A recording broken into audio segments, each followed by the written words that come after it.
Today's episode of the Meet the Brave podcast is powered by Northwest Pizza and Pasta, where if you think the pizza is good, wait till you try hands down the best wings in the valley.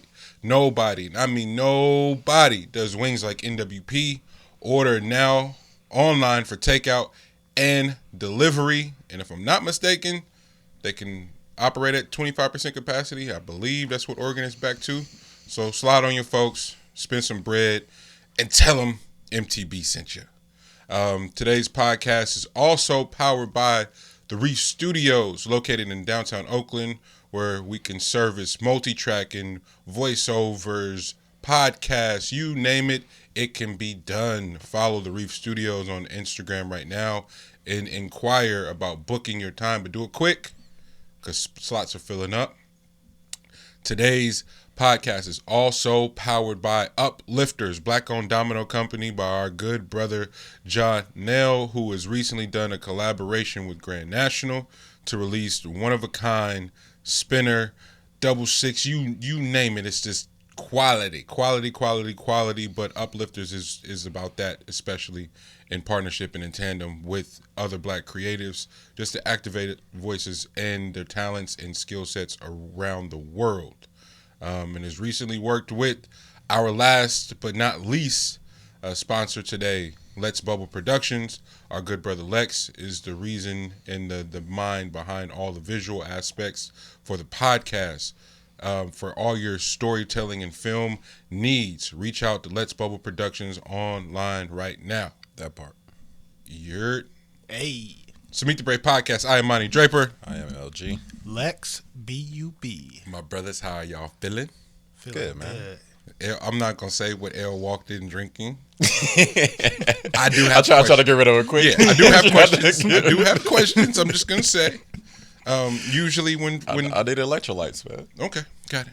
Not mad at that. No, I think everybody needs more electrolytes. my man in here with the shades on. It's gonna be crazy today. Y'all don't want to see my eyes this morning. Oh man. The best part is I wonder if LG just woke up and instantly put them on. He didn't even look in the mirror. He was like, I just know. No, not he didn't take them off. He had them on yesterday. Nigga was in the shower like with the shades on. The cold part is I didn't take anything off yesterday. Like, and then I can't even tell you where I found my keys at because I didn't even know I was over there last night.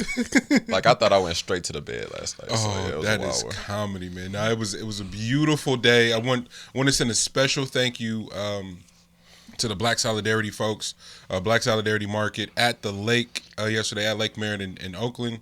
And Grand National, East Shore Highway, actually had the privilege of performing. Yes, sir. And just to add, offer some context to how crazy shit is, right? So, Grand National, as everyone knows, is like a rather new formation of collection of artists. It's a collective, art collective, but what has happened because I've been so fortunate to work with such talented people, the inquiries about shows have been abundant. But what we've been asking booking and promoters, the bookers and the promoters, is to just respect the process and the quality control aspect of it, which is a new sort of thing. Artists haven't been able to demand that for so long because the shows and the opportunities to perform are so scarce, right? So you say yes to shit you may not be prepared for or shit they may not have the budget for, et cetera, and this was different because Black Solidarity Market is kind of the cornerstone in which Grand National was built, right? There's a bunch of different people that do a bunch of different things, and together we can build our own sort of ecosystem. So if Lex is his own film entity, right? Hey Lex, got a pod, bro. Can you come produce it? Put the visuals to it. Cool. And there'll be some exchange of commerce, and some partnership and some ownership and some equity. And you be invested and have those dollars circulate and matriculate through the crew. So with the Black Solidarity Market, it's like this is 100% on brand. And so you're saying you guys are a blockchain, you're NFT. Yes. There we go. Yes. Hey, I like how you did that there. I got you. But it requires so much with so many people. The math.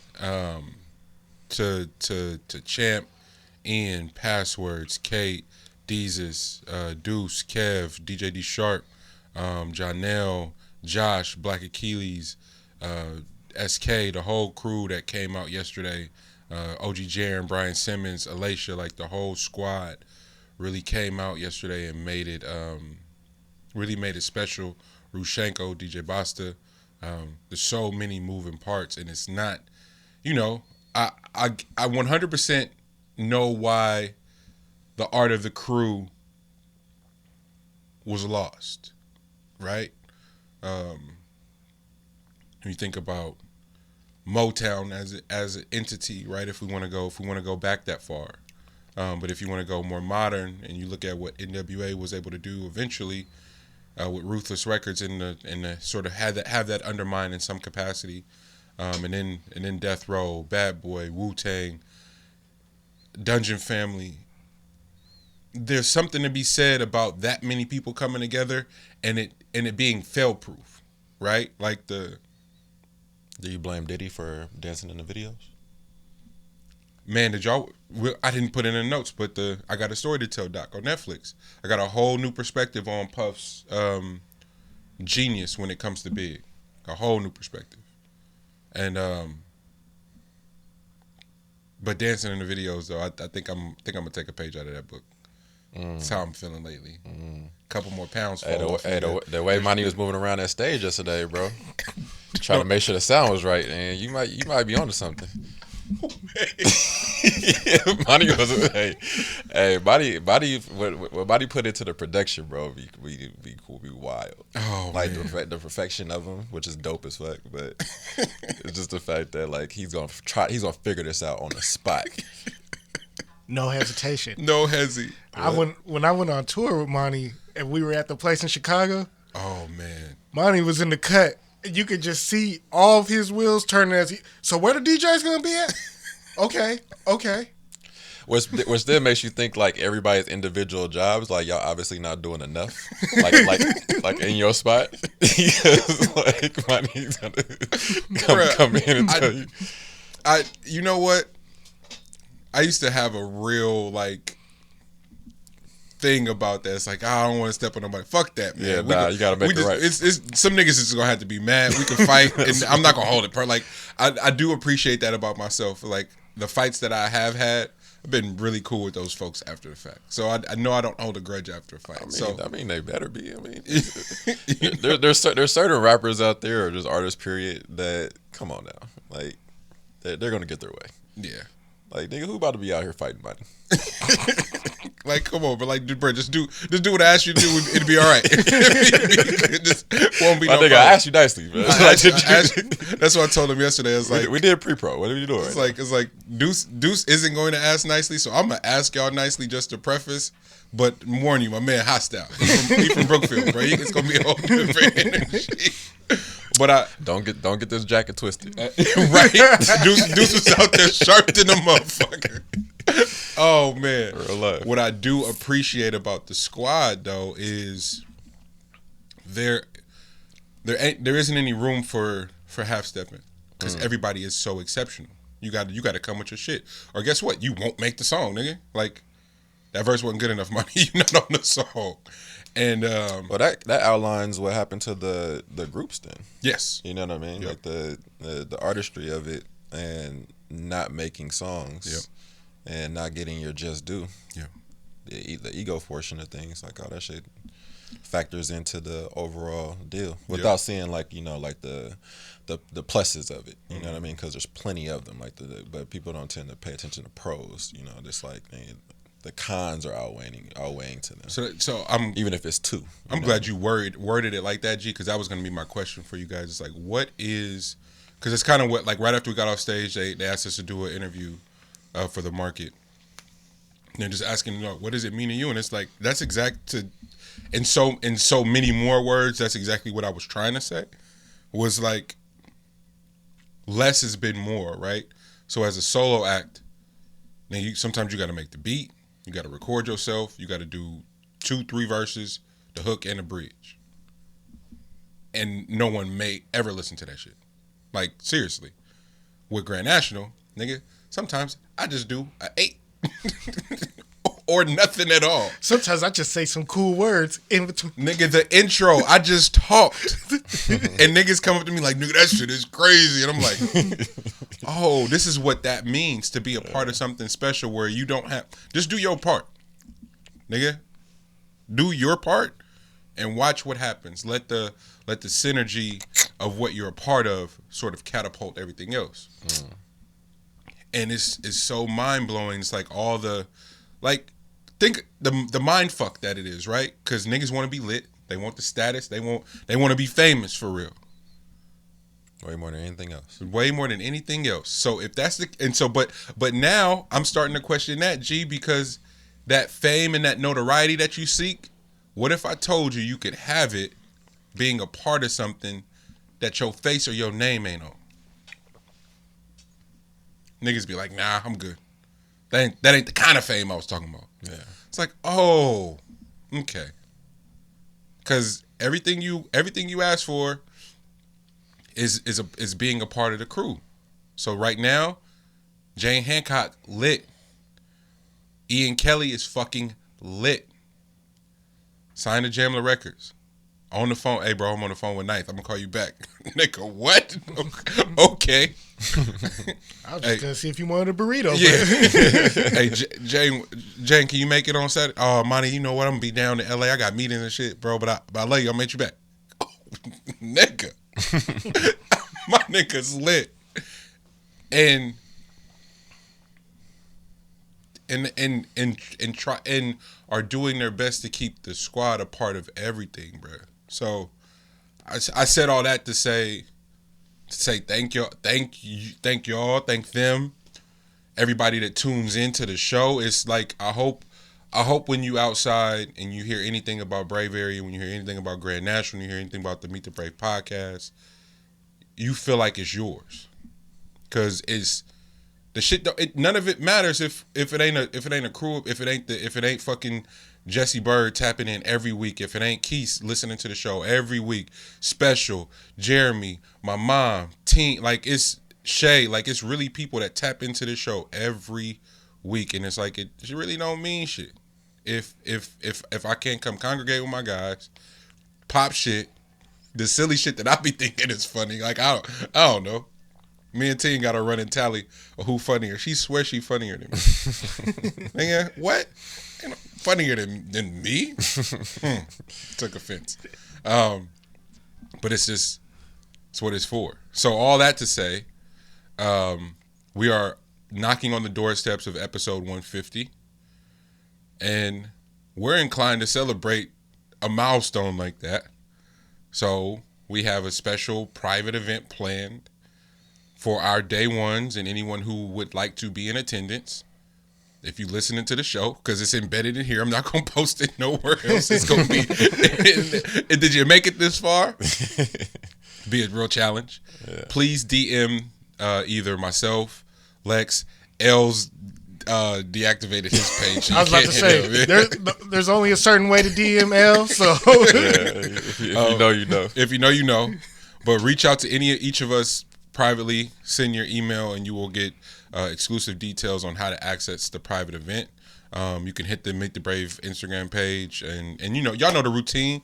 Our Spotify listenership, our Apple Podcast listenership, Simplecast, Castbox FM, you name it, Stitcher. Thank y'all for listening there. Follow, share, like, comment. That is our currency. And with the YouTube page, thank y'all to everybody who put people on last week. We climbing there. We want to get to that 1,000 subscribers. So again, issuing the challenge. Put 3 people on this week. Put 3 people on. Have them subscribe to the YouTube page. The content will not let you down. I'm gonna say that. Lex Bub already told niggas we the #1 podcast. Keep yelling it. You understand me? Title, we coming for you, nigga. We coming for you. 85 South, we coming for you. Who else? Kev on stage and that chick Angel, we coming for y'all. Who else we missing? Them probably my 2 favorite shows to listen to. Mm-hmm. But I do. Damn, y'all gonna roast me. I'm coming around on Flagrant 2. I'm coming around. Welcome. I'm coming around. It's good to have that. Like it's good to get the contrast. Yeah. Man. You know, like it's. I'm glad that you come around. Yeah, I'm coming around in a real way, and in one of those ways where I'm like super fan now of the show. Yeah. I love what they offer. I love their consistency, their work ethic, their quality. That's the part though. That's the part because Schultz puts a lot of work in. Man. You know what I mean? So it's not like he's he's just on the back of someone else. You know what I mean? Like nah, he's put it in high gear. He's working hard. So you got to appreciate that. And that's what I had to realize too. Is like we'll talk about Coming to America, but just watching negative feedback of anyone producing content at that high of a consistency, that high of a continued quality, is like that's ridiculous. And moving his whole team to Miami. Come on, bro. Like, you know, it's shout out to them. I have nothing bad to say. You won't hear a bad word come out of my mouth. I'm still gonna roast you though, for sure. But other than that, I'm a fan. That's healthy, man. That's healthy. I'm a fan. Shouldn't lose roasting in 2021, man. Like we're going in a weird direction, but roasting should stay alive. Yeah. Where do we want to start, brothers? Wherever you want to start, my man. You got the keys. The world is your oyster. The world is your oyster. I know your OVO brother dropped something today. You know. I almost wore the chain. I almost put it on. Scary time. Scary times. Okay. Scary hours. How y'all feel? Was it scary?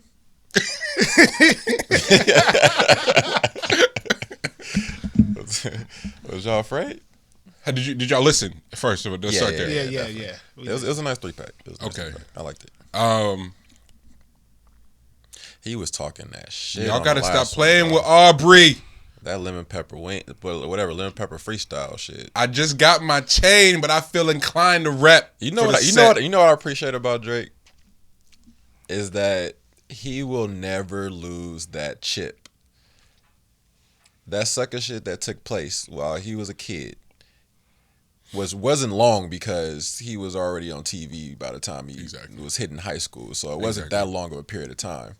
But it's just the fact that the system in which he grew up in, he was around so many rich kids.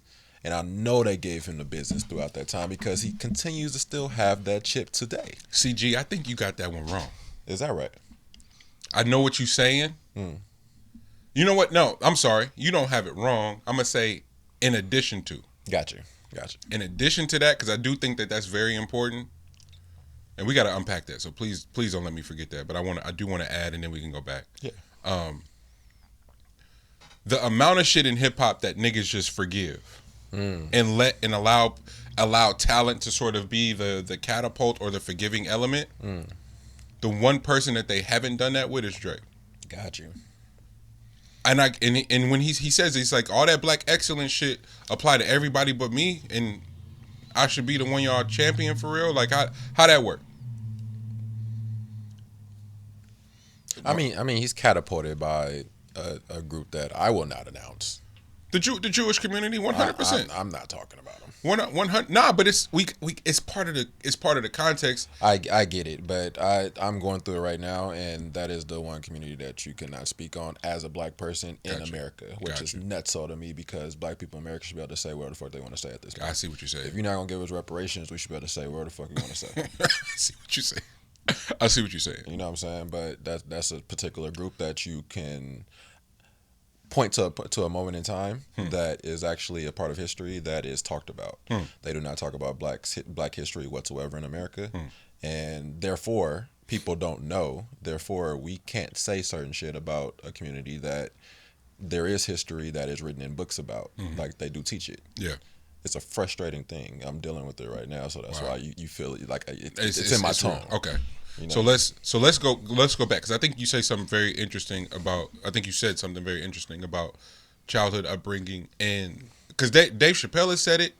There's a few, even was that me and you talking about Charleston White? No, me and Push Charleston White, bro, who's killing the internet right now. Salute to him. I do like his commentary and his interviews and everything. His outlook, because what he's saying ultimately, I agree with. Being just gonna put it out there. Dave Chappelle says something very interesting. He's like, no, I didn't grow up poor and in the projects. I grew up in the middle class to be exposed to a wealth and a comfort that we couldn't afford. So it's like you there, but you really can't participate because you just barely there. And it's another class. It's another viewpoint. You know what I mean? Like you're not the tallest mountain on there. You own there somewhere, but you're above the valley. And it's rarely talked about. And I think part of me, I don't know if you relate to that, G, but I like the perception of your upbringing is like the people closest to you who made. That's the story of my life. You know, it's like, oh man, you got this. Your daddy pick you up on Saturday. What? like, wait a minute. I'm like, oh man, my favorite story to tell. And as I slowly exit the culture scape and like the cloud that my ego has around memory and shit, my favorite story to tell lately has been getting the 14s, the 14 lows from you. You had them, and you wore them, but they weren't whooped. And I came over. I was like, "Cuz, can I have these?" He was like, "Nigga, yeah, take them." And I took them, and Grandma cleaned the shit out of them. Like, they look brand new. So I wore them to school on Monday. Like, ooh, Monty, that's why I don't fuck with you. Y'all hella rich. Sir, I just got these from my cousin. My grandma is just nice with the pine spray. With the Revive game, yeah. With the Fabuloso, grandma can make them motherfuckers like they just came out the box. Bro. She was notorious for the Unc had a box as tall as me full of shoes, and grandma be in there head first, throwing the motherfuckers out, finding something fresh, and then clean them up, and then I be clean. And now y'all hella rich with this. It's just context. Mm-hmm. Nobody asking no questions though, and so I think the obviously the interracial element of Drake, and then sort of the status or the class association based off of his mother being Jewish, the community he was raised in, and it's like y'all got this, got that, and people just completely disregard whatever your experience is. And so to your point, that chip is there. But it really is getting. I mean, and perhaps there's something that we don't like. We will never have context to. I'm solely going based off the music, and every time Cuz pull up, it's an event. Gotcha. That's all I'm going off of. The music is just dope. And then when it's like they say it, they question a lot, but the thing they don't ever poke fun at is the flow, because niggas don't really want that smoke. He not lying. I don't know. It's just me. Cause that lemon pepper, boy, listen. That's the bag that you can only appreciate from bruh. Like whenever he does that, whatever time he's in whatever time zone, flip flops in the water, whatever the hell losing the pad, whatever the hell he wants the BlackBerry. Bro, whatever he wants to overly explain to you. Hey, like, shout out to the nigga that got nonchalant though. Shout out to the nigga that got that BlackBerry and didn't have the Drake cadence, and it just. This bomb will self-destruct. It's like, nigga, nigga, KG used to say that shit all the time. You could write it down, study it, film it, rewind it, do what you need to do. You can't stop it. Nigga, I will hand deliver you the sauce. It's not filtering through the entity that is me, so it ain't gonna come out fly. Nigga, you can have it.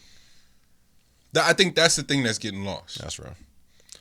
Whenever, Quentin wrote this, such and such wrote this. All right, nigga, then why they not on? It's got to count for something. We'll get it. I mean, that was his moment. Like when that shit came out, that was his moment, and he tried for a second, but you know, I get that probably made it a lot harder for people to listen to, but. If you got it, you got it. And that was the moment. Like, you're not going to have more eyes on you, more ears on your direction than in that moment. What tape is that? That's if you're reading this, it's too late? Yeah. Go back and... when was the last time y'all listened to that? Not too long ago. I went through Drake's... I went through the whole catalog recently. There's a lot of songs on there I like. That shit aged exceptionally well. Oh, for sure. Like, it's right in the vein of a lot of the kind of like the Baby Keem type area that. Like, that's another thing to talk about. Fucking Baby Keem's fucking song that he just dropped. Bro. But, this was an exceptional week for music. Oh, what? Just art, period. Come on. I'm so proud of hip hop, bro. So proud. to. Hove on the business front. Drake, TDE on the business front. Lil Baby. Quavo, let niggas know he the best hoop rapper out there. Hey, all right, Quavo, keep popping that shit, nigga. And get these ankles right. I'm outside, nigga. What? Hey, he was giving them niggas the blues, bro. Did you see that shit? Nah, I missed it. Lil Baby was in the corner trying to mix, and then Quavo just watching him beat his shit and just looked at that nigga like, nigga. I said, oh, these niggas is sick. That's we were rehearsing for the show. And for whatever reason, Sharp had just got a package from the Warriors. And I'm like, Sharp, you hoop still? He's like, nah, it's been a minute, but I can knock the rest off, whatever. I'm like, all right, nigga, just be getting ready, because we gonna run into them Dreamville niggas on tour, nigga. Like, that's real. And I'm not making no excuses. Like, as soon as we see them, Cole, let's go. It's a gym down the street. Already got it booked out. Yo 5 Dreamville versus Grand National 5, nigga. What's up? Film that one. Quavo. Get your 5 ready. We coming. Film that one, and somebody's gonna try to confiscate it.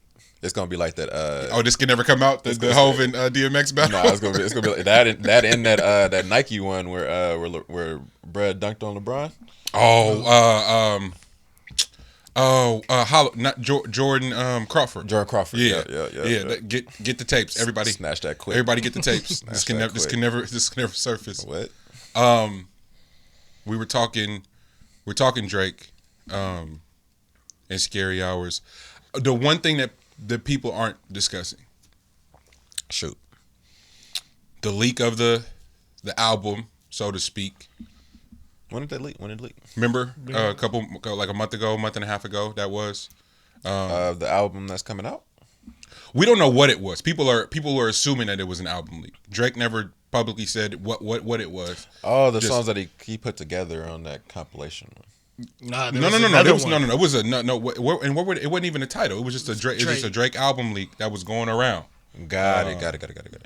And it has some joints on there, but it wasn't stellar, so to speak.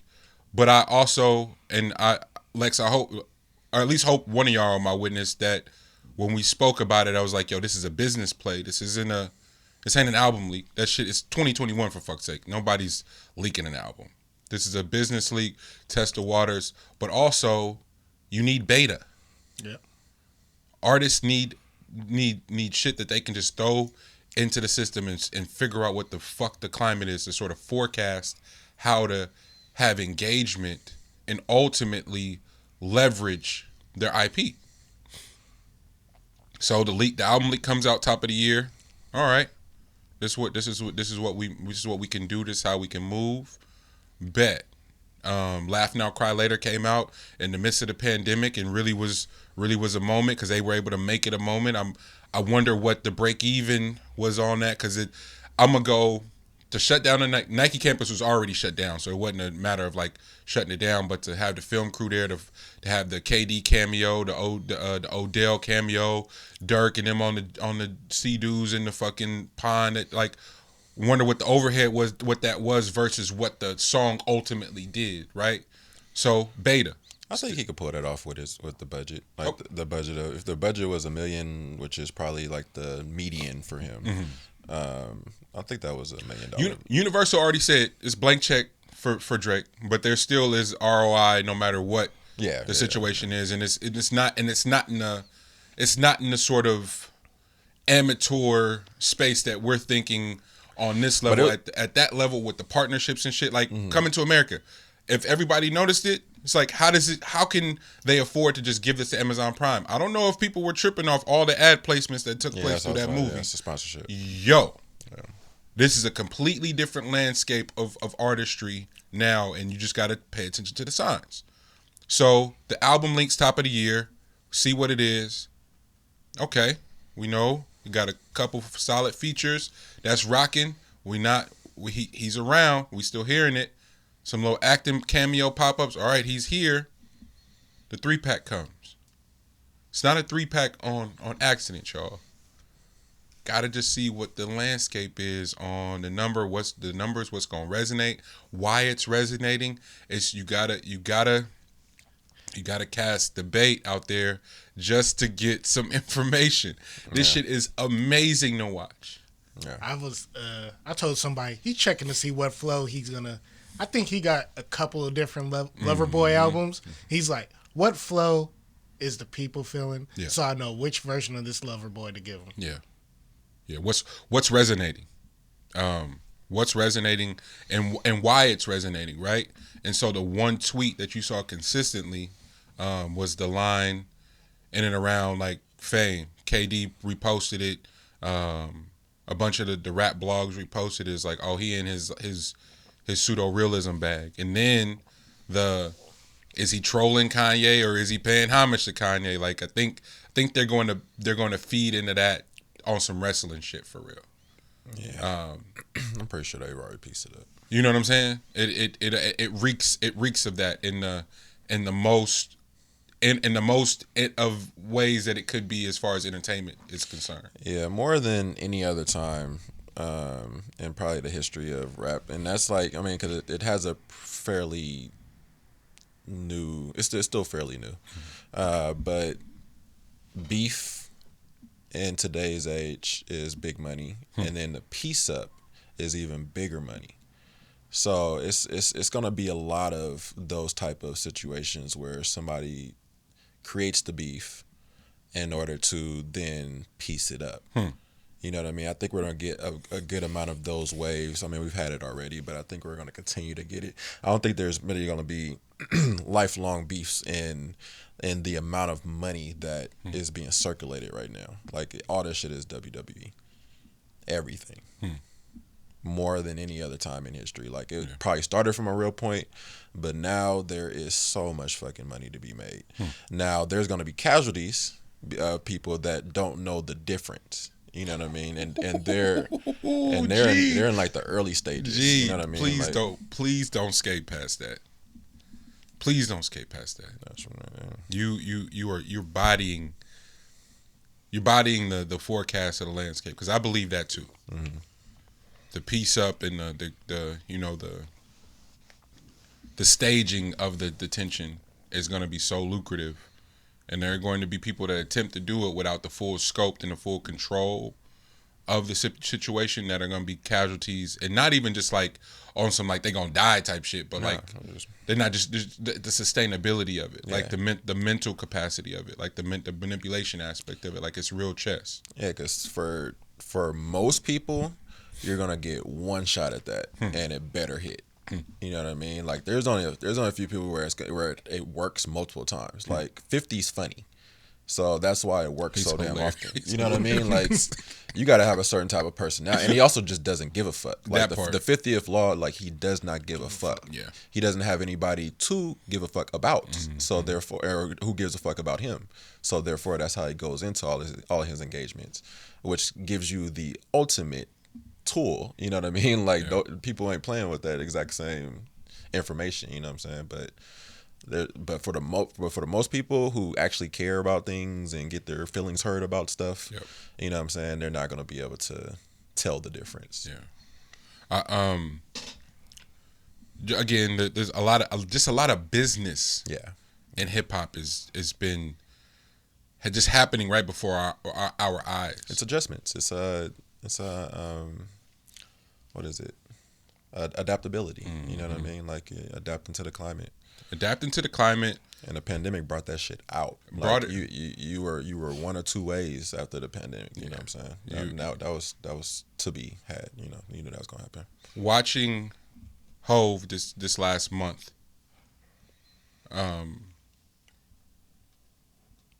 touch upwards of a bill on the deals that were public and that weren't. Also acquiring board seats at the boardroom table, like Square Inc. It's a really big deal. But the fallout of the deals in and around that, right? So He sells majority stake of Tidal to the CEO of Twitter. Facebook announces that their video numbers will count towards Billboard. I'm like, okay, are we noticing anything? People still buying catalogs. It's going down. Are we noticing? And then I salute to the people, good folks at Twitter. Got to be part of beta for the product that they're rolling out, and part of the questions in the Q&A is like, yo, how close are we to Twitter Music? And then they're like, oh, we can't really speak on it. And then literally a day later, you're like, holy fuck. Yeah, that's usually when you can't speak, is like when it's close. Right in the crunch time. So it's how did they know? and it's just there are people that are so dedicated that they're tapped in and they're able to forecast. Oh my gosh, I love it. But what I love and enjoy the most is how many of us are on the cusp or in the conversations for ownership and equity. Shout out to Joe and the Patreon deal. Like that hadn't been discussed enough. I remember when Patreon was first starting and a few of the homies were working as reps in the Bay Area. And it's like, hey, Monty, you should consider this. And you just don't understand something. You don't understand something, but it's what everyone's doing now. Subscribe to my YouTube page. Or you could just backdoor all that shit and go fuck with Patreon and have them go right to you. Patreon but you figure out what your bust down with them is, but you're dealing with the people who want to tap in with you and want to fuel it, whatever it is that you're building. They can go directly to you. It's fucking brilliant, man. But Joe, to go get equity and a seat at the table, it's a different conversation. You're not talking to no artists or no rappers no more. You're talking to businessmen and women who understand what the long play is. May not touch none of that bread. That bread literally may mean nothing for Joe. It's gonna mean everything for his kids, though. Like I think that's the part people aren't given enough credit, where because of circumstances, we were having to go in these meetings and be like, bro, I need to eat tomorrow. I need to pay to get these street niggas off of my situation. I need that advance. And literally not an advance to keep for me, but these street niggas I'm indebted to, I gotta get him that just so I can break. It's Sci-Hi's story. Sci-Hi sat with Adam 22, No Jumper, and gave one of the most riveting interviews I've seen in a really long time. Yeah. From everything from his story. And again, same thing with Schultz and him. It's like, for as much as you want to diss niggas and be like, oh man, I hate Vlad. There's some things that I don't like, but when they get in that interview bag, them niggas ask the questions that I like. Sci-Hi been on plenty of platforms and ain't nobody ever asked him the questions that Adam 22 asked him. I was gonna say Adam did really good. He bodied that shit. Maneuver in that interview. I was like, what?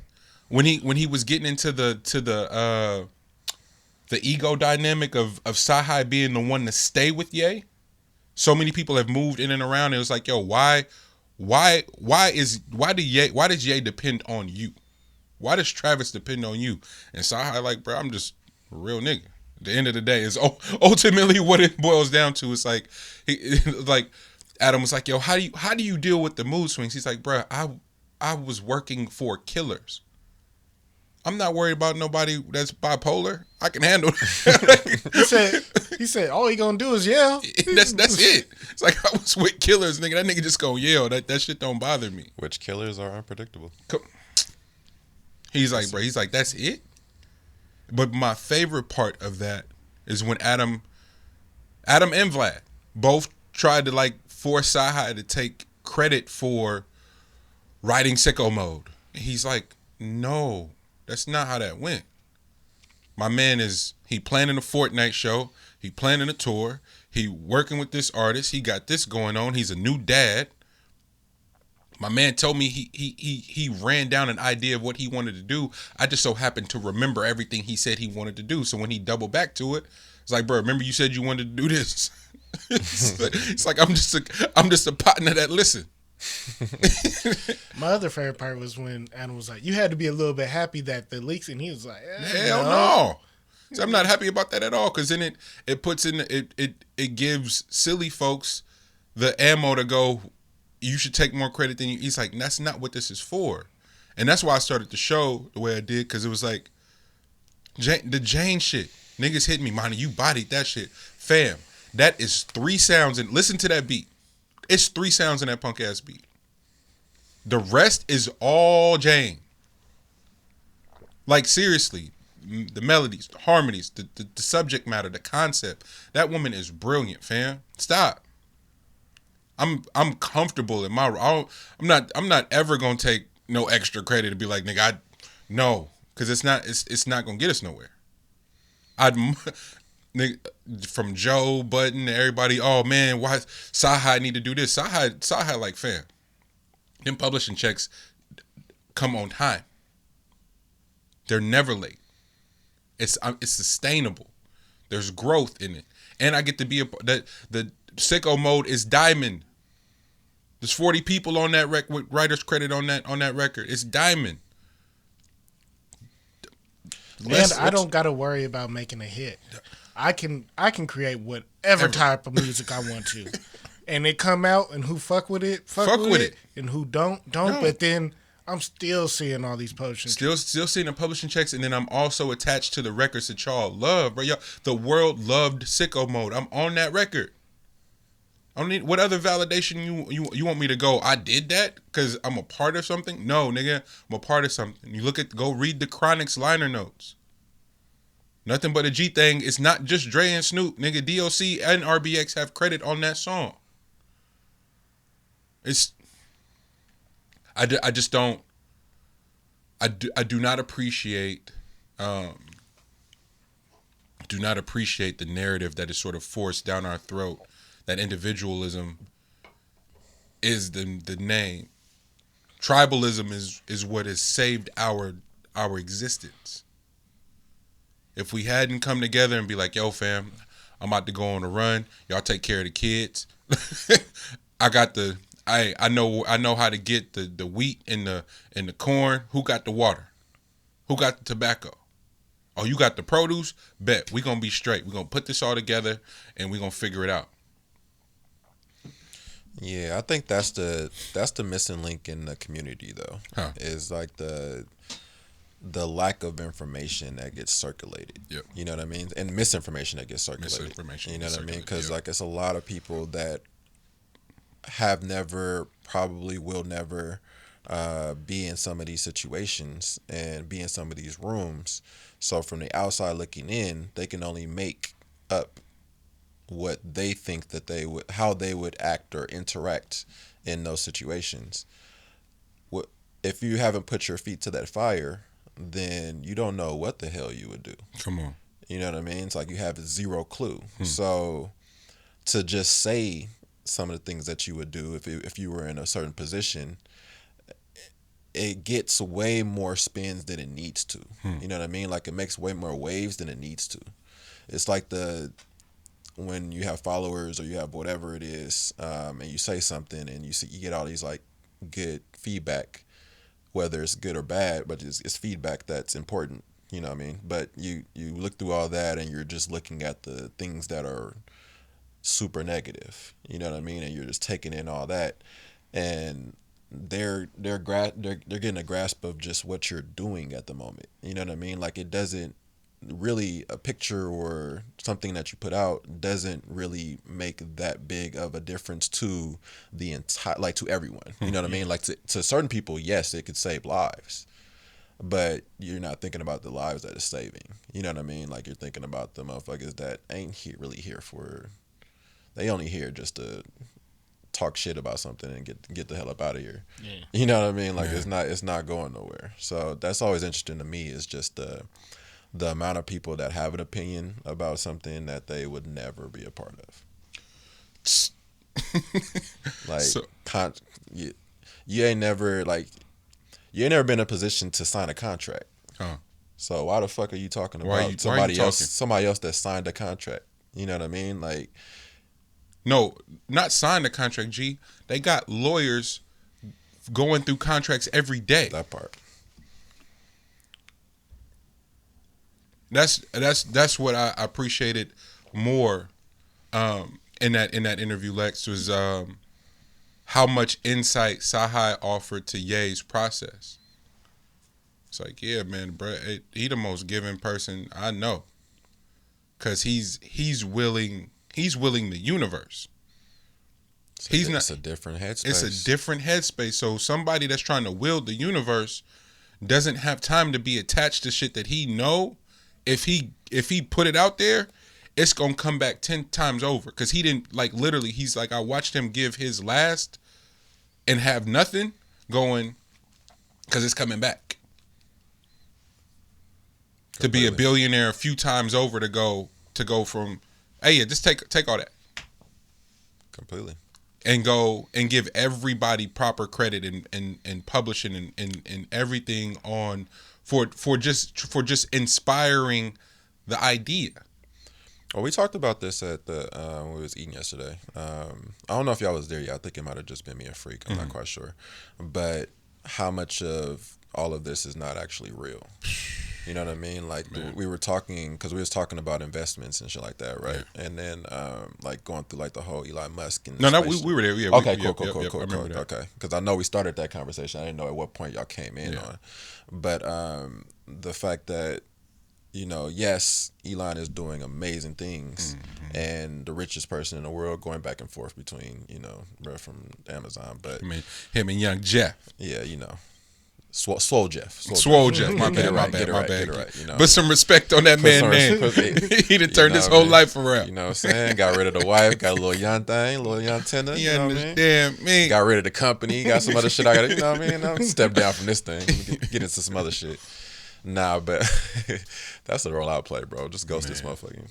But but just talking about the fact that all this money that they're playing with and the things that they're doing let you know, like, it should even further emphasize the fact that money is not real. You know what I mean? It's in the whole, like, the thing with cryptocurrency and NFTs and like all the shit that's being circulated now, all the information that could be transferred over as quickly as it is, and how they're trying to increase the how quickly money can be transferred from place to place. You know, they're trying to put this thing into like the smallest of sequences of time, you know, just so that we ain't gotta wait for nothing, you know what I'm saying? Yeah. But with that being said, it lets you know, like, it's not real. Like, none of this shit is actually real. It's just what we put into it. Like, how do we feel towards it? And it's about how impressive it is that people can put energy into certain things in order for it to start to mean more to individuals, to the point that people will die over it. You know what I mean? Like, this is an interesting concept to play around with. So when we talking about what we were just talking about, it's crazy to me when people are losing everything that they have for, you know, for something that isn't actually real. Absolutely. If you thought about it if you just changed a small part of your thinking, then you would increase your livelihood. If you just change a small part of your thinking. If you just tweaked it just a little bit. It doesn't have to be much. It's just a small tweak. Just a smidge. Just a smidge. You know what I mean? It's, bruh. So, shout out to 510 Media, a year of hope, the foundation, Court Smith, Nana, Deezus, Kevin, the whole team over there, right? Because it's class, it's a course, but I was trying to explain that to somebody the other day. It's like, I like, in proper context, G, in proper, like, distance from it, I suffered in school. Mm-hmm. School was not something that was, like, easy for me, if I'm being completely honest, right? I didn't do well with assignments. I didn't do well in class, like actually sitting at the desk and like the teacher explaining something. Like it was, I really really had a hard time. And to now be 31, be back in a learning environment, but the instructors, if you will, their staff, and then the people that fulfill the class, your peers or your classmates, if you want to put it in that language, for them to all be there because they care about black folks is a curriculum in itself. So, proper context back in the day, even college, bro. Like college was probably even harder than like elementary and middle school and high school. Because my professors were white, with the exception of D.L. Richardson. Salute to bruh. He may have single-handedly saved my life at school. But other than that, the rest of my professors were white. My classmates were predominantly white in the lecture halls. So imagine a lecture hall of 100+ students, and the professor's explaining something. And it's supposed to be a discussion, and this isn't the professor's fault. So please don't. I don't want to make this a black and white thing where they didn't give a fuck. Their whole premise from rip was like, hey, this is a discussion, so you don't even got to raise your hand. Just blurt out if you don't understand some shit. Like they were going out of their way to make it an environment of engagement, but there was still this mental block of like, I don't want to be embarrassed though and say I don't know because everybody else looked like they got it. Come to find out, a lot of these niggas didn't know either. But it speaks to fear. 100% speaks to fear, and it speaks to ego. That thing that you're holding on to like maintain this like false perception of cool or whatever. Oh man, I'm a student athlete. I can't look dumb. I can't look. The chicks is in here, so man, fuck all that, bro. I'm trying to get this information because I'm here. First of all, I'm here. What the fuck am I doing here if I'm not gonna fully be invested, right? Forget the whatever the major was. Nah, nigga, you wasting time at this point. Time is money. So it's, again, I'm removed from it so I can have a different sort of understanding of it. But going forth and being 100% okay with one of y'all talking about something and go, bro, I ain't seen it. I don't know what that is. Can you tell me more?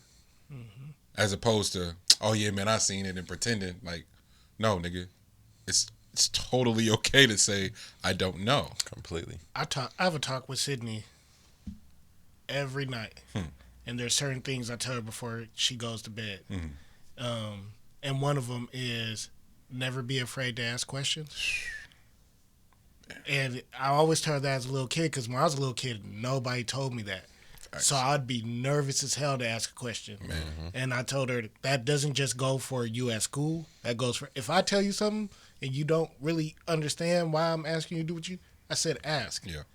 And I said do it with your mom too. Yeah. And it's just because I want her to know that, like, not knowing something, that's fine. But feeling like you know everything, that's where the problem is. Bruh, don't see bars. That, Lex, that's going to be the difference in why she gonna run the world though.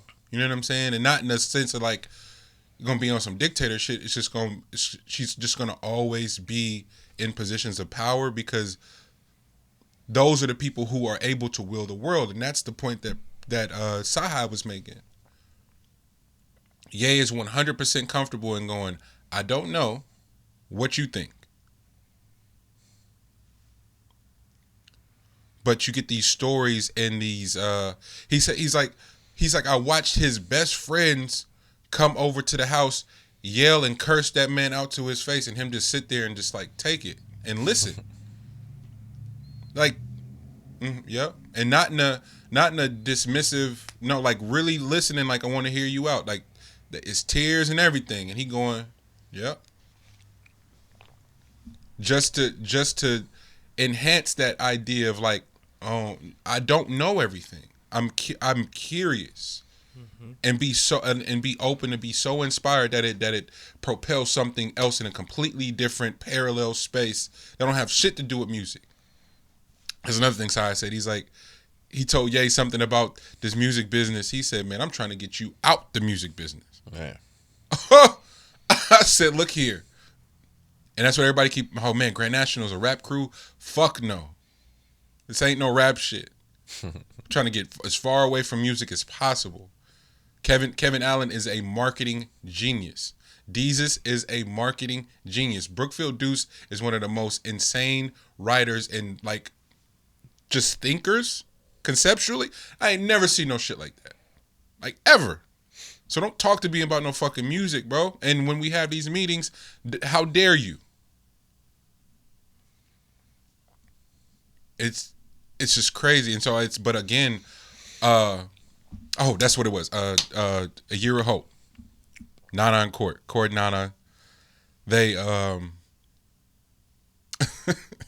so we get these assignments. We get our reading, Code of Extraordinary Mind right now. But then also just these other lessons that come in the form of podcasts and just sharing what you would do with your niggas. We got the group chat. Hey, bro, you seen this? That's how the flow of the class is, bro. It's so dope.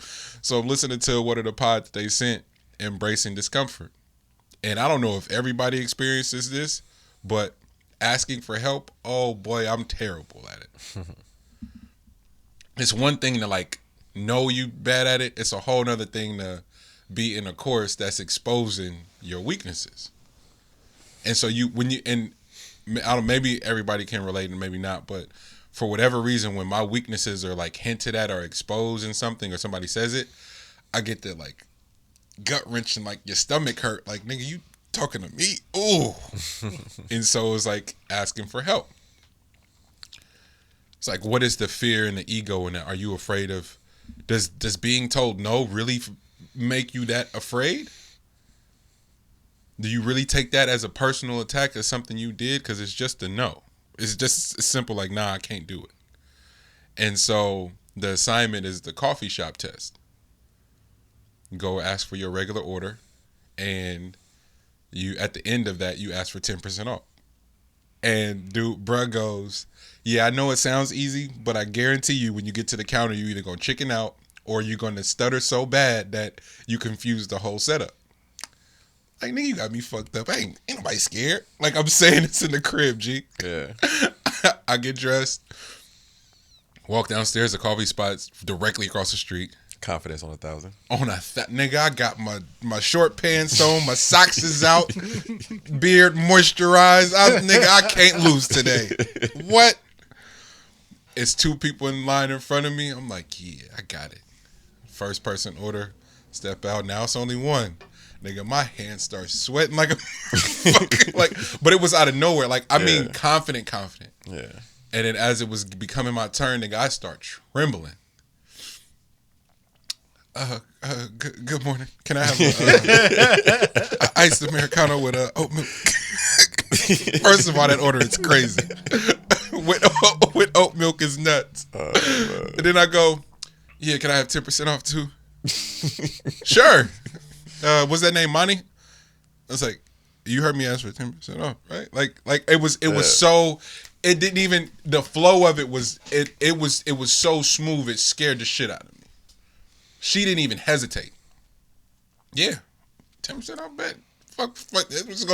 I just work here, fam. Yeah, like, what is that gonna do for me? And I was like, oh shit. And even had she said no, it would have just been, nah, I can't. Yeah. Bet your order be up in a second. Like, it's like, oh damn. But it was the overall conversation is just embracing discomfort. If someone says something to you and you don't understand it, but you're because of what you've been through, your triggers, your trauma, your history makes you filter and process that as a diss, and they just said something vague. Instead of walking away, developing a whole story like this person don't fuck with me or they talk crazy, oh, that man, such and such said this about me, go, what do you mean by that? That's the discomfort, but you don't want to sit in that, so you just walk off and make up this whole story. Oh, such and such don't fuck with me, man. Fuck that person for life. And that could have been your ally for the play you needed to make, but you so wrapped up in you and so afraid of the discomfort, you didn't even ask the follow-up question, man. What you mean by that, man? And so this week was just filled of, financial juggling and trying to understand and trying to survive, nigga. Like I got real equity in some shit that I am personally invested in. Some of that shit ain't it yet. You know what I'm saying? And it's getting tricky. And so there's maneuvering that. There's having to turn into a session engineer just to get by. That shit is driving me crazy. But it's the most humbling shit in the world. I done had everybody in here from niggas that served 18 years and quitting to children that are just learning how to rap. Like the spectrum is crazy, and it's the most humbling shit in the world because it's a reminder of like, nigga, you want a 9 to 5? You got the resume, chief. You got that bullshit degree. Go right ahead. Do what you need to do. Or you love it for real. Damn. Happiness is the process. What? Say it again. Happiness is the motherfucking process. So I get to roll up our cargo door. I get to roll up the door, open the door, come in, turn the lights on, light an incense, warm up the compressors. Hey, Monty, I'm downstairs ready for my session. You need anything? What? Like, I get to do that, bro. I'm a fucking studio owner. Get to set the different lights for the different moods. Look here. Presets on that ass. Save the settings, anyone? I'm not even gonna read the titles of some of these. One of them say pod setting. There might be another one that say it's Mr. Nasty time. Yeah, because I was Purple Rain. I was wondering when Monty was gonna get into like his Pornhub bag. Hey, so just have it on. Just have it on TV. Ew, you got me fucked up, bro. What? Talking about wait. Why did he sound surprised? I gotta tell this story because this one I knew. Like you, my cousin, but it's times in our lives when I'm like, oh, that's really my man for real. So we may or may not have been fucking with some chicks that were partners at one point or not. Allegedly, yeah. Because you ain't supposed to have no exes. First of all, first off, for you. So this is alleged. You're the only person I've ever talked to. Ever. I don't even what? Ex. Nigga, I don't give a fuck. I don't know what you're talking about. Ex. My room was the spot. But it was just my room for a really, really long time. So when it's your room, you just get lazy, right?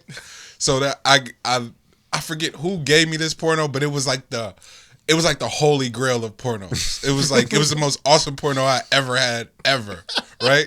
So it meant the world to me. But the safest place to hide it was in the fucking the DVD player. Like, just leave it in there. Because nobody ever touched that DVD player for whatever reason. But the chicks were coming over to kick it. And it's like, oh, let's watch a movie. And so, for whatever reason, L was putting the movie on. And he just put the movie. It never dawned on me that this porno was still in the fucking DVD player, but it was the pornos that the nigga would come sell to you at the barbershop. So the graphic on it was like porn graphic on the CD. So we watched this movie. We had the time of our lives. Like, we had a really good time that night. The girls go home later that night. This nigga L, out of his pocket, goes, "Hey man, put this away." But the way he handed it to me was like, it wasn't no judgment, no nothing. He's like, "Hey man, you might want to just put this away." It's like, fam, you had this in your pocket the whole 3 hours? Oh, you my man for real. Do you remember that? Bro, that's hilarious, man. I completely forgot about that. I'll never forget it because it was just like, oh, this really my dog. Like, and it didn't make me feel no kind of way when he handed it to, like, yo, man, just do something with that, man. Nah, man, that shit natural. Just didn't think we had the right company for it. Oh, we weren't in that part of the process. It wasn't. And it ain't time for that. Yeah. Where are we at? Speaking of nasty shit. Bruno and AP, man. Please tell me y'all listen. Y'all not only did y'all listen to that song, y'all watched the video multiple times. I didn't know it had a video. Oh no, the video is it. Oh, okay. Yeah, no, I'm missing it. I heard the song though. You talking about the lead of the door open one? Yes. Okay. AP, Bruno Mars, Silk Sonic, Sonic Silk. Is it Silk Sonic or Sonic Silk? I think it's one of them. I think it's Silk Sonic. Silk Sonic. Sonic is Silk. I just watch Sonic. We gotta. Oh, not y'all. Me personally, I owe Bruno Mars an apology. You was doubting Bruno? Not doubting Bruno, just 24 Karat Magic had it just became such a massive song. I was like, man, I don't fuck with Bruno, man. The nigga stole such and such. Nah, Bruno's just. What did it for me with Bruno on the 24 Karat? Like, I wasn't the biggest of fans of the music. Like, I really probably listened to that album probably once, but it was the performance factor. Yeah, like nobody performs like Bruno Mars. Yeah, like when he did that halftime show, that's probably the most epic shit that's taken place. See, now I was still hating through the halftime show, okay, through the performance. Every time I seen him perform, I'd be like, man, this nigga, man. That boy good. That boy, that Bruno is fucking sensational. Like, absolutely sensational. And him and Anderson .Paak together. Yeah. It doesn't even feel fair. It doesn't even feel like nothing about that collaboration feels fair, because when I tell you that song, I'm gonna play that out. That is a perfect song. Is that a Mr. Nasty Time song? Yeah, absolutely. Expose myself, but yeah. No. Yeah. There's nothing to expose there. Everybody knows. Everybody knows. Everybody knows. You might end up fucking yourself to that song. What is wrong with you? Lex. Bro, fucking yourself is hilarious. Bro. Lex, what is wrong with you? Hey. Just turn the lights. Turn the lights down. That's a great time. Oh man, that is hilarious. Turn the lights down. I'm about to fuck myself. That's comedy. That's how player that shit is. It's just next level player. It was a really great week for music, y'all. Yeah. No, it was. This was one of the better weeks for music, which lets us know that it's gearing up. The world about to open? For sure. Ooh. Don't tell me that. Summertime. Don't tell me that. All I got is silk shirts. Once everybody get with 3 buttons. Silks. And I'm only using 2. You do the math, baby. Silks. The middle one. So middle one, that's it. So you see the stomach and the chest. And the chest. At the same time. At the same damn time. Yeah, that's after everybody get vaccinated. I mean, they had me on the ropes, and in the Coliseum was giving niggas the wrong dosage. So now I don't know what to do. Hey, you know what? You know what's wild to me was that they set up shop at the Coliseum. First and foremost. Like ain't nothing about the Coliseum tell me that I'm about to get vaccinated. Like, I'll do that with some secondhand shit. Bro, but it was how niggas was relaying that you know I'm about to go get on at the Coliseum, right? They letting you administer vaccinations? Yeah, I'm good. I don't want no parts of that. They just need a helping hand. That's it. Gee. What kind of make that make sense? My nigga, do you have a hand? Make that make sense. Have you ever gotten a shot before? Okay, I'm sure you can. I'm sure you can find it. Man. I'm sure you can figure it out. I'm sure you got it. Wait, no, don't tell me. Gee, what you think the criteria? The application? Yeah, what was the criteria to get on at the Coliseum? Like I said, and have you ever received a shot? Good. Yeah. Yeah. All right, cool. All right, cool. Yeah. So, do you think that you can find a vein? Think we can figure it out. What do you think the?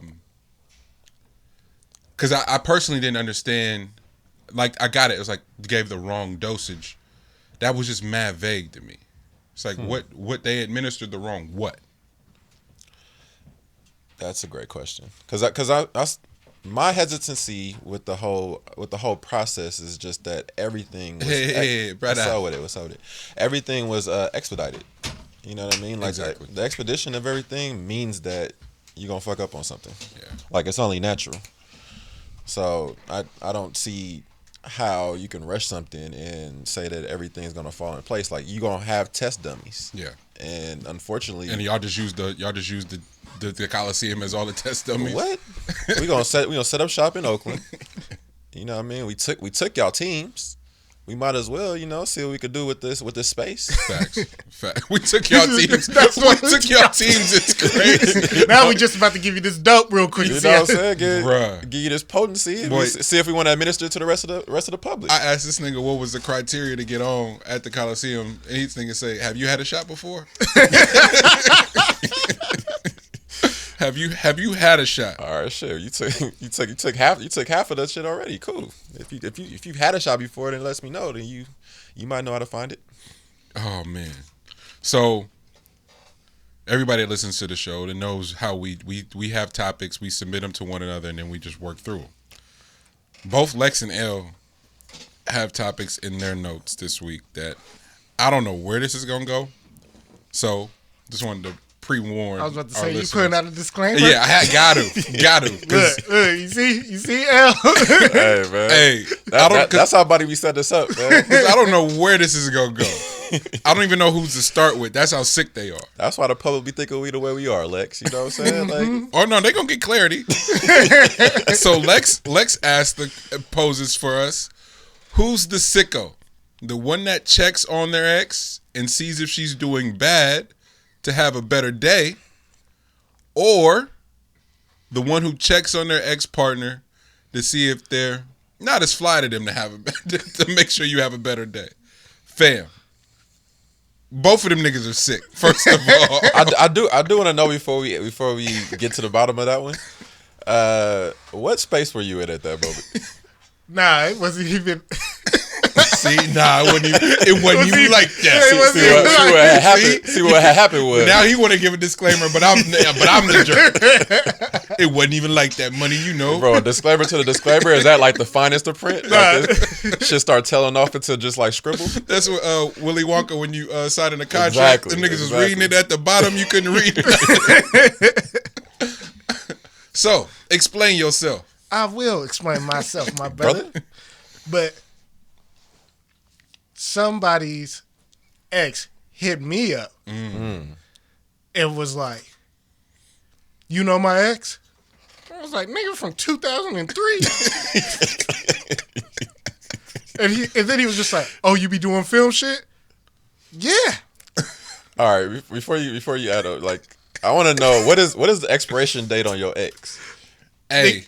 Because you can't be saying my ex said y'all's date back in high school, man. Yeah, like, The way I'm set up now, if it was before 2019, nigga, I don't know you. So that's our earlier. Never happened. It never happened. If it was before 2019, different lifetime. It never happened. Guess I'll see you next lifetime. Clean slate.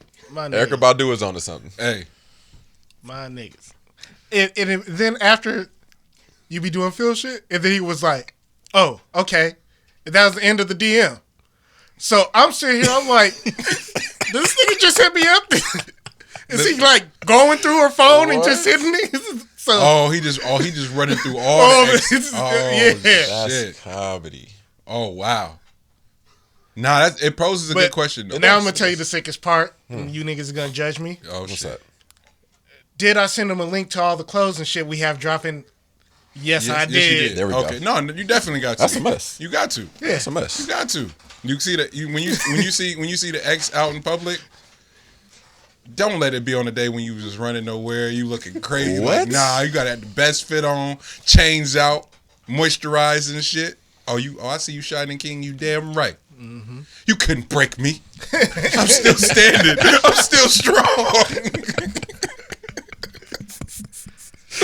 Bro, saying you couldn't break me, bro. It's crazy. Nah, nigga. Like, fam, I dated you 10 years ago. I hope I didn't break you, nigga. I would hope so. That was so long ago. I don't know. So the one who checks on their ex to see if they're doing bad, or the ones who checks on their ex to see if they not as fly. I don't know. I might be extreme sicko. There's a part of me that does both. No. Actually, My hope is my nigga hasn't had an ex, so. Oh yeah, that's true. And that part. Ain't no ex. So he's only talking hypothetically. Hypothetically. He's putting himself in the shoes. You know, I'm gonna try to relate. You know, because y'all be on some. Y'all just be on a different type of time, man. We're doing a podcast. Like most of the things that we say, we don't do. We don't do. You know what I'm saying? Take it from us. On a purpose it this way. Take you know it from what I'm saying? Like, it's kind of like when you're in a rapper bag and you trying to mimic a lifestyle that you see. That's how our pod is. Our pod is we mimic lifestyles that we see. This just raps, baby. I ain't killed nobody. Don't take it personal. Okay. Part of me wants the ex glow up to be like significant. Because if it's not, then it kind of it's a reflection of yourself. Ooh, yeah, I'm with you on that. It is an ego thing. It's that I'm not, and not even. I know that exposes me, but I be wanting them to still be up. You ain't that sick. Because when I see it, I be thinking in my head, I want to tell that nigga, you're welcome. You're welcome. Oh, did y'all see the Corinne Steffens and Too Short clip that went reviral? No. Where she was on Vlad and she was just talking about like how niggas be mad insecure. Cause it's like most cats want a woman that they don't have to teach shit, that's already dialed in. But at some point, if she too good at all that shit, especially in the pleasure department, man, who taught you that? Like, nigga, you asking the wrong questions, man. Like, just tell that nigga thank you, whoever it was. Midnight. Like, wait, that's what's crazy. Like, at the end. Wait, I'm gonna let you finish, bro. Who taught you that? Who taught you that shit? What's crazy is stopping in the middle. Hold on. Who taught you that? What's his number? Let me text him real quick. Just tell him thank you, my nigga. Hey, that's why Yeezy was a fucking genius, bro. Like Yeezy taught me, bro. That shit was impressive. Yeah. But yeah, I agree. I think it's more so as in order for you to be claimed, you might want to stay upkept. Yeah. Mm-hmm. You know what I mean? Like if you want to be a part of like the bodies, like as I've gotten further along, like it's all quality. Huh. You know what I'm saying? Like you know your purposes. I mean you're not hiding and like I have purposes. You know what I'm saying? But early on is just like you figuring out the different shit that you trying to get off. So those are a little different. That's why I'm asking like what the expiration is, because body count is wild. So you have to think about like what the time frame is or whatever. But yeah, I'm thinking looking back though, or looking at exes or whatever, like through the timeline of exes. Well, if you're an ex, then yeah, that's different. But like you definitely, I think, want them to be as like doing as well as fucking possible. Yeah.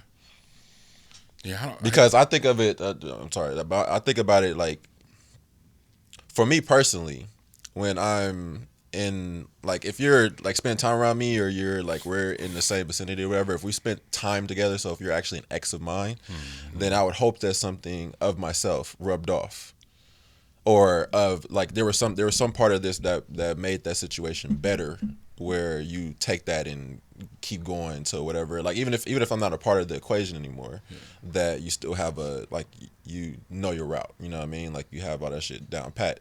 I don't want it to be where like I was your end all be all, and after me like it's like, you know what I'm saying, like that's a rougher take. Like seeing an ex on the block is like whoa. Ooh. Like on the strip. Was that if you see an ex on East 14th, bro, you like, ah, shit. Damn. Out there selling that thing? You feel me? Oh shit. Would you help? I mean, did you throw a few dollars for some work, or would you just throw a few dollars? Or would you just let her be and be like, damn, that's cold? That's a crazy scenario. Let's unpack this. Like not even. You see where that question takes us to? We just stumbled into some quality. Okay, so you have an ex that turns into a sex worker. Mm-hmm. Damn. Is there a chance that she was a sex worker before you and you just didn't know it? I mean, I think life presents different things to you, so could have been, or didn't know that this was in her cards. Have you? That happens and you see it. Have you ever been like, oh, that makes sense? so that was. That was my next thing. It was like, is it on brand? Because if it's on brand, then you really not. You like, oh, this adds up. Then what can you do? Yeah, because it kind of goes back to our conversation. My bad. It kind of goes back to our conversation when it was like, well, she may be, but she don't rock with you like how she rock with me. So then when you finally see it, you're like, go on, girl, get that money. You don't know her the way I know her. We right back there. That's real. So there's a chance. I mean, you should definitely shoot her some encouragement. Yeah, but you safe, my nigga? You good? Yeah. Because you can't really stop too long on the blade. Like, you got to just keep it pushing. You got to keep it moving. You got to holler that out the window. And E14 is so sick because of where they stand at. Like, they're not on the actual corners. They're in the middle of the street. It's the most insane shit you ever see, like mobbing down. But that's where, I think I told the story on the show, but that's where Baby in a Green Dress, the title comes from. Yeah. Mm-hmm. Damn, that's a trip. That was... Oh, we think we got through. You just got deeper into the song. That was a situation. No. that's why it resonated so too. Why he do this too? Was that a situation? So that's why you my man, Lex, because that's what I was picking up on. It's like, fam, why you testing me? Why he rub his fingers? The public need to know shit, bro. Like the public want to know shit, man. I asked the questions that public want to know, man. Oh no, man. That Baby in a Green Dress is special because we had just gotten the masters back for season 1, and 2 of the songs didn't have titles, and so we just took a drive. We just got in the car. We just took a drive for dumbass long. We drove to like all the neighborhoods that meant shit to us. So it's me, DB, Kev, Deuce. So Kev, DB, and I, we got ties to the rich. Deuce from the east. So we blasted the rich, slide by the T's, go through North, slide by 31st and Nevin, then double all the way back and blast to the east to go through Brookfield. And then we was like, fuck it, we're going to take International all the way back. Nigga, there's a caravan protest. I mean, hella cars, like causing dumbass traffic on one side of the street. Directly on the other side of the street, mind you, this Sunday at noon, Baby in the green dress, she working, nigga, like ain't no days off. I said, this is crazy. And it just fit. It was like, cause it was, that protesting shit was bothering me, bro, cause it was like, it just felt so ancient. So it felt so antiquated. It wasn't rooted in no money, no economics. It was just like, just there. We're going to cause more traffic, and we're going to protest in the parts where the poor people are. Man, if y'all don't take that shit to fucking Piedmont, to the hills and all that, what are you doing down here? It was the most goofy shit I ever seen in my life. Meanwhile, the POV and the split screen of a working child. But she couldn't have been no older than 19. Literally, it's not baby like, hey baby. It's like, no, that's a baby in a green dress working today, you know. And it's just a trip to talk about where some of the most wealth is like centralized. Is like it's here, specifically here, and to have some of the most extreme conditions of poverty in the same space.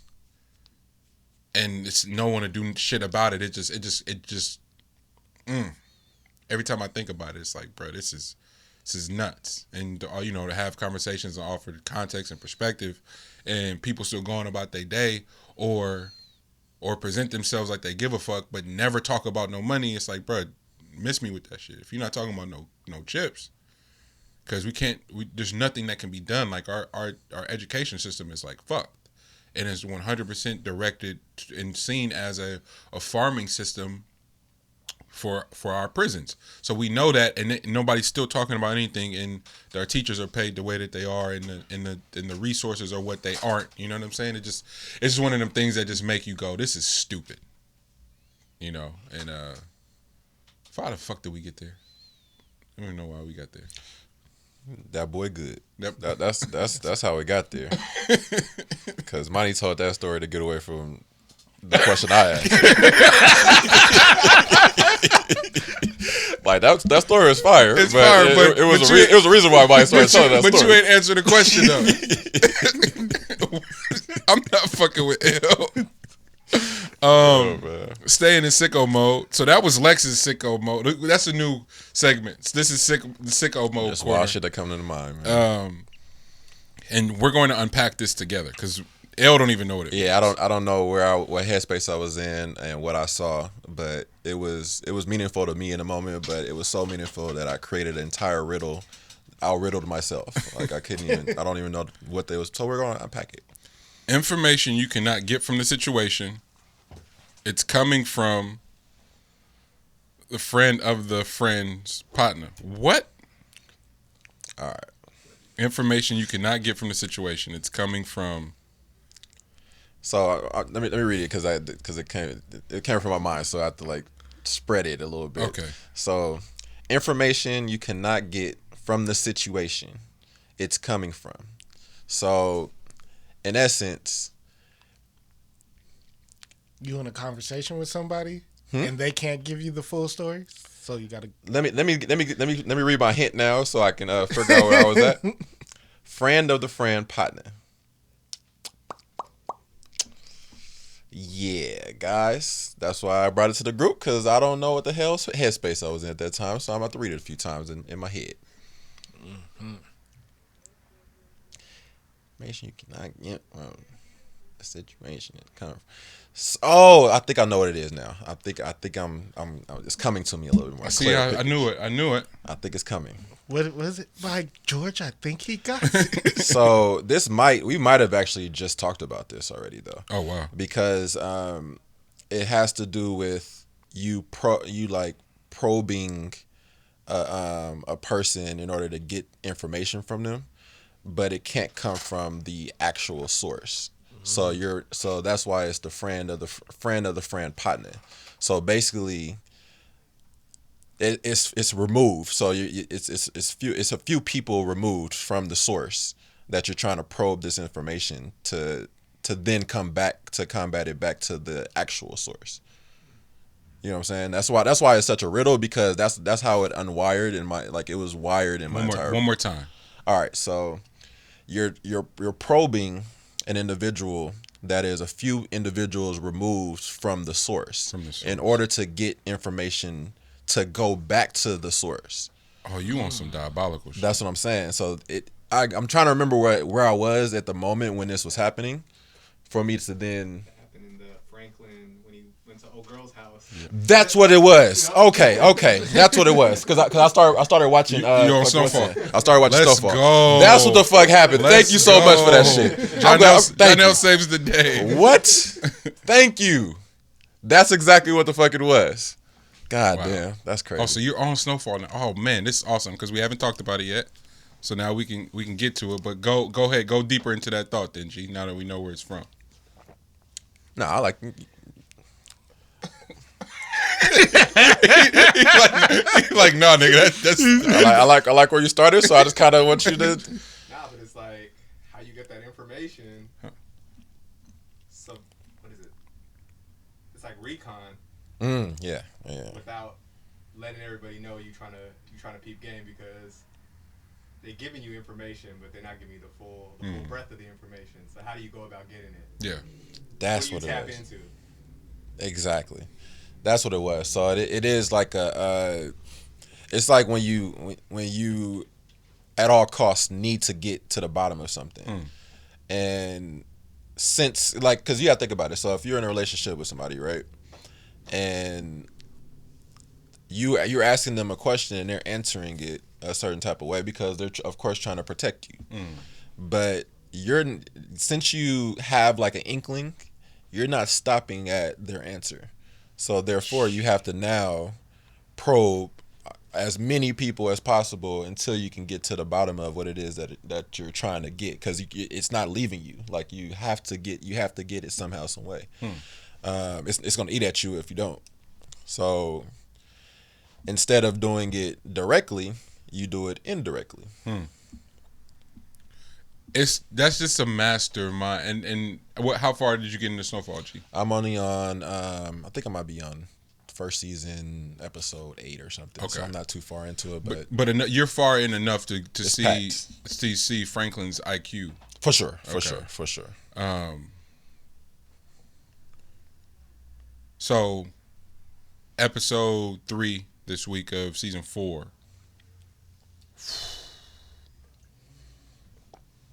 I just the writing first and foremost. With the passing of John, I was just skeptical. I said that from the rip. I couldn't be happier with where they're taking it. The character development, Franklin's evolution, for better and for worse. But then also having talks about, just knowing what his IQ is and going, all right, this season ain't what we know what you're seeing, but I also want to be mindful of how smart bro really is, and this may be exactly what G's talking about. This may be the recon work. This may be, all right, I got to be so far ahead of the opposition and the people who are in the way, so to speak, that some casualties have to happen in the process. And I think it's such a different, that type of leadership is such a completely different mindset that's only so few can access. We spoke about it with 50.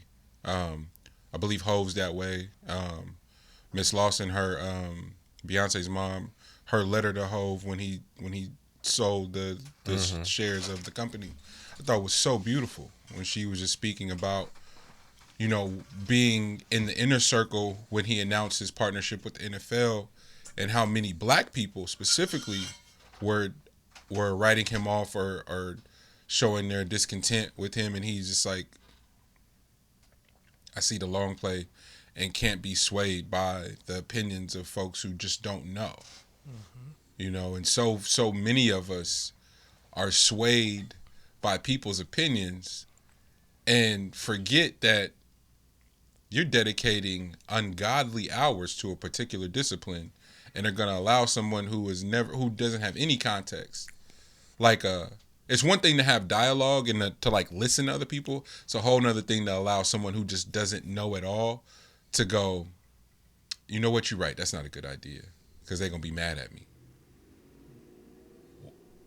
And then when you say it out loud, it sounds fucking silly. But I don't know if anybody thinks about it that way. I think about the type of, what Ye's been able to grow his company into, and had he listened per people's emotions, and no one's gonna say it, Brez kind of validate if that's even a thing.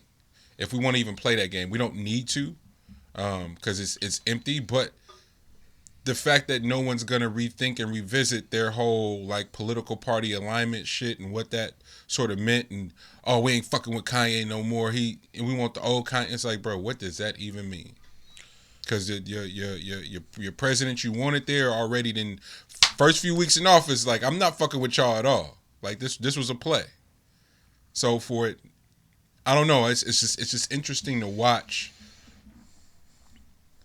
It's interesting to watch the responsibility, the myth of responsibilities that are attached to people that are black and in leadership through the lens of entertainment, I'll say.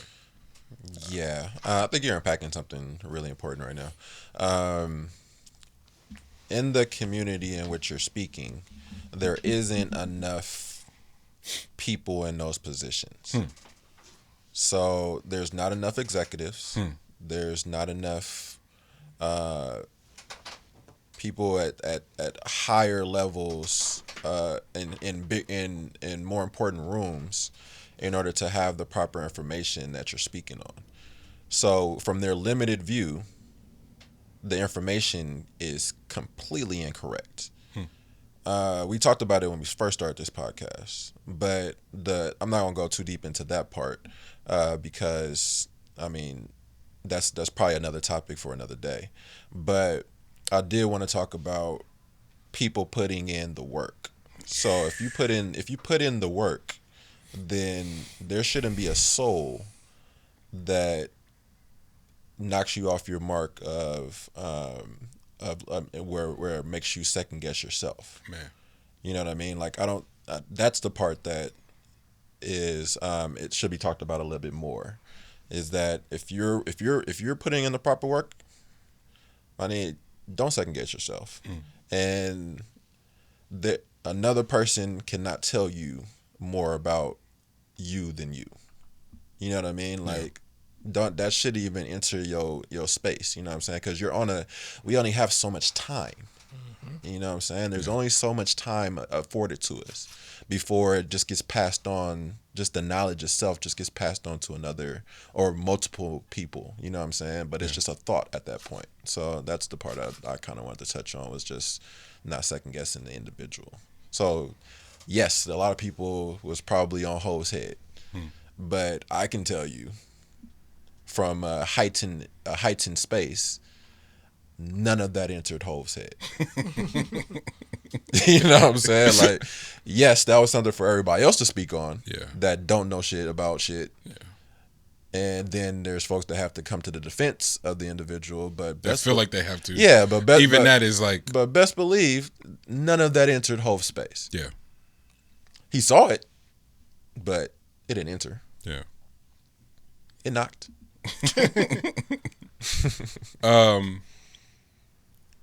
Real quick, we want to wrap up. G, but you had quite a few more topics we didn't get to. Yeah, let me see. Main things was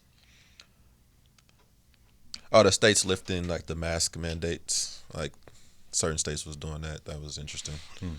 Only because I've had these battles too when we first started. Like the importance of just like facial coverings with people that you don't know in tight spaces, shit like that. Yeah.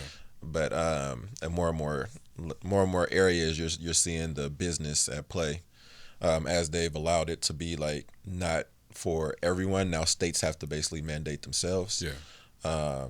You see it across it, like when it's in their hands, like how much it's not going to be for the public, it'll be for business. So reopening everything is a necessity at this point to save some of these businesses, so they're doing that. But also like the no facial coverings is an interesting thing, so I just wanted to kind of bring that one up. I don't know how everybody feels about facial coverings or anything like that, but me having to like be in direct contact with public people all the fucking time and knowing that this thing got out of hand because of people's lack of hygiene is always interesting to me, because before this whole thing happened, I had started getting further out of being like in like large bodies of people. Yeah. And you know what I'm saying? That's just because there was a lot of crazy shit going on in large bodies of people. It's a lot more access. There's a lot more individuals there that I don't know shit about. Facts.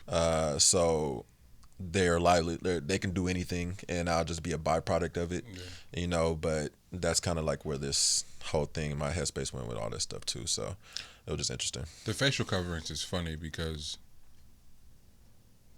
it's like, yo, the world could be lit and could be open if y'all just wear masks. I'm like, that's it.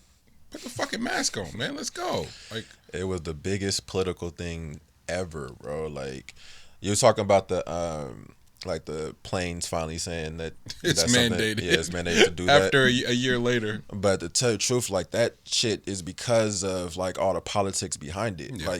Like the whole thing of like telling people what to do. Yeah. Is so sick out here. It's a process. Like, even if it's for your livelihood, I can't tell you what to do. Yeah.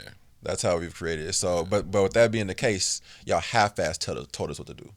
Like, y'all told us that y'all didn't tell us that we had to wear a mask, but y'all tell us we had to stay inside. Yeah. You know what I'm saying? So like, and we had to line up at stores. So stores, which are essential, they have a line, and they only have so many people that can go in. Corporations, like chains. Chains, exactly. Chains, yeah. But like grocery store chains. Mm-hmm. But there's only a certain amount of people that they're getting in and out of there. But at other type of businesses, they're telling it's just free for all. Like if it's a living situation, like if you're at a property, it's just a free for all. You know what I'm saying? Like there's no way to tell them what to do, even if it's for the sake of the entire, like, everybody that has to come in contact with you. So it's an interesting thing because it's like that's political for the chains. Like, in order for you to get food to resource your body, like, you have to, there's certain rules, but the rest of this area is like no rules at all. It's up to you. Figure that shit out. But you're also saying you can't tell people what to do. Yeah. You know what I'm saying? So, like, it's like we're giving you half-ass rules, bro. I hate big in-between shit. Yeah. Hey, bro, just say we ain't got no rules, bro, and then we can figure that shit out from there. The other thing was the Nike VP. I forgot her name. I have to look it up. But Nike VP stepped down for that whole. Heidi, or is it Heidi or Highland? It might have been the second one. I forgot her name, but yeah, somebody got that. But Nike VP stepping down for the whole debacle on her son reselling her Nike from a Nike discount. Mm-hmm. So he had a full-fledged business like a goat or Ann Hebert. Was it? Ann Hebert, yeah. He had a full-fledged business going on, which I only found out about this. Like, I didn't know the whole thing when it transpired, but I only found out about this because my the person I be in office with, she, like, is a maniacal person when it comes to shoes. So, like, she's always on the apps, like, trying to get, like, the shoes at the actual rates or whatever. And she was like, bro, before the little pandemic thing, like, you could get the shoes through, like, the Nike app or whatever. But as that was going on, you couldn't, like, there was no way to get to it. So supposedly, bro was doing he had the access to, like, the bots, of course. Yeah. But he also had even more access to be able to get as many shoes as possible to then resell them. So, like, when, like, major releases came out, bro was taking that right out top and then reselling it through his business. So they were making bread on the side. So yeah, it was thriving. So they finally got to that finally came out. So interesting little thing. Not even on no. I just want everybody to be on their P's and Q's, because if the VP had to step down, it's about to get sick in the sneaker industry, because that's been the situation. Oh, for sure. That it's just about now when things come to the light. Yeah. Naturally, stepping down is the option that they have for the sake of the business. For the sake of the because all this shit is rigged. Yep. You know what I'm saying? But when some information leaks out about how it's rigged, that can't spread like wildfire. Yeah. So the only way to do it is we got to fire somebody. Or in companies like that, you don't get fired, you step down. They give you the option to step down. You know what I'm saying? So but yes, that's not like a surprising thing. It's right. It's more so like how things are moving right now. Facts. Tesla Engage isn't that important. That was just like they were rearranging. It was interesting to me because there's like a social app for like a social area for, like, the people that have Tesla. Mm-hmm. So they already had it. They just rebranded it. So I thought that was interesting. Like, individual businesses having their own, like, social area. Yep. You know, like, it's like, you know, because they already have. It's a status thing. It's a class thing. Like, it's a, like, only the Tesla owners can relate. You know what I'm saying? Oh, for sure. So it's like, you even if you're aspiring, you know, you kind of go engage with the world, and it is the best way to get introduced with products. I know even with like hardware, like music hardware and shit, it's like you can tap into the databases and the board discussions and for native instruments, for example, and like the shit that you may not have been able to read in the manual is like a cheat or a hotkey in there, Pro Tools, like everything has it, and it's really dope. That I'm telling you, bro, put some respect on Elon and what they doing over there, bro. That's just gonna run the world. All right, put in work in, yeah. So that was interesting because I was just thinking of, like, the different companies doing, like, their own little area, yeah. And then they did it people that have Teslas or just have like certain brands, they rock that shit. Like they got like you'll see people not in their Tesla but have like the Tesla leather jacket. You know what I mean? It's Or like the Tesla water bottle or something like that. You know what I mean? So they it's interesting. You plug it in and it keeps the water cool. That's a that was just a cool little extra feature. But the Twitter testing undo sins feature for paying subscribers, so that's a little interesting option. I mean, they did it. That's the second thing that they've introduced in the last, I think, 2 weeks or so, 3 weeks or so. I don't know, y'all Twitter users, is that a big thing for y'all? Yeah. Sometimes you get some shit off and you like, I don't think I should do that. If I send it, I mean it. You feel me? Talk. You feel me? Nah, I don't know, G. I don't know.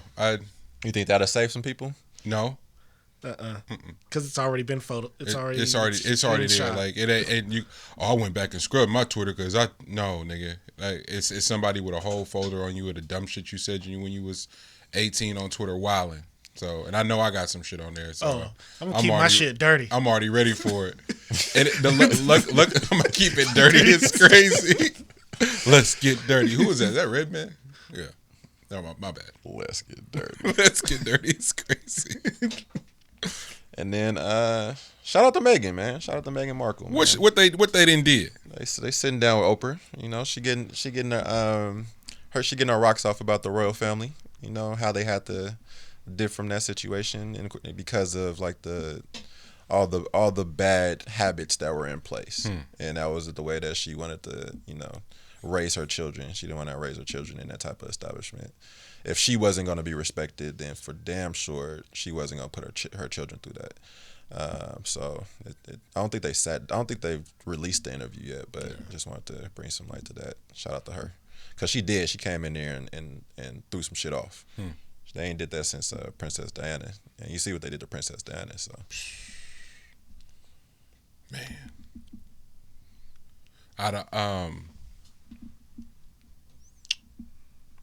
I watched the Princess Diana Netflix show, and it's got so many questions because that was the perfect tunnel, right? I just have so many questions and I don't know where to start because it's like I do remember the night that she passed. I'll never forget that because it's like the world. It was the first time I can remember the world stopping, and then like it being on the loop. But it's like the further we've gotten away from it, and then watching the doc was like, oh, so this is like there's conspiracies in and around it, and it's like it always fascinates me when stuff like that happens and there's questions and some evidence. But ain't nobody gonna talk about it because it's like it ranks so high. No one's willing to risk their lives for it. At all. Shit's fascinating. So you gotta wait till that motherfucker get really old and he on his deathbed, and then he gonna point. Damn, that's how old girl with the Emmett Till shit did. Bro, that shit was sick, man. Disgusting. On her deathbed and just like confessed everything. It's like, bitch. You didn't live your full life. Nobody give a fuck now. I hope there was just one person there to punch her. You feel me? hope the nurse just hit her with a little elbow. You know what I'm saying? just one quick. You know, that's like, crazy. Yeah, at that point, that shit don't matter, bro. Like, thank you for the shit that we already knew, but like, a whole person lost their shit off of that. Like the Biggie Netflix doc, D-Rock is telling about when they start selling crack. And they used to, bust down and let it dry in the window. And Miss Wallace thought that shit was big. Yeah, so she wouldn't scrape them through that shit in the trash. But she was just learning that it was crack. Like, it felt like she was just learning it in the process of recording the documentary. And she said, that bastard. But it was so genuine. It was like a mom's, that bastard. It's like, I didn't know you could be so mad at someone that was dead. She's like, that mean he brought it in my house. That's real. Like, wait a minute. Miss Wallace, Big been gone 30 years, yo. We got to relax. That's real. Oh man, That's a good space to be in though, because who knows how long it took to be in a space where you can reflect a certain type of way, in like a real that. way. Yeah, because like those genuine reactions, that shit happens like it happens in sporadic moments. You know what I mean? Like anything could trigger you. So just random things. But when you get into the space where you can just speak of an individual as if they were sitting right there, you know what I'm saying? That's a good space to be at. Yeah, it made me. When stuff like that happens, because death has been such a consistent thing in our lives, to normalize or to act like you know how those people felt. I've often wondered about, his crew, Junior Mafia, his mother, his children's mothers, Puff, like how they're doing. And so for whatever reason, the angle that particular doc took, it offered a level of clarity in healing in a way that the other documentaries hadn't been able to do. I got a story to tell. If you haven't seen it, it was really dope. I know people are like, another Biggie Pac thing. No, it's not that. It's from a lens of people that meant the world to him, and they humanized such a special talent in ways that haven't been before. So if you're not familiar, even if you are familiar, what they were able to do with this, because it's through the lens of his best friend, through D-Rock's, his foresight to go, this is awesome, I'm gonna film everything. And it's so beautiful because he gets the human moments of Big that we know exist because of how talented he was, but this nigga just walking around singing Jodeci for a whole day, it just warms your heart because you're like, oh, he was a cat for real. So that's how he was able to do the things that he was able to do, bro. It's so beautiful. And lastly, I know, my bad, y'all. Like, this last thing, I don't know if anybody's watched it, but Coming to America 2, dominating Black Twitter. I watched it and thoroughly enjoyed it. And I can't decode or decipher yet whether it's like a Eddie Murphy bias, a creative bias, or what have you. But what I will say, because I don't know if everybody's watching it. I know Lex hasn't seen it yet. But what I will say is, at the very end of the credits,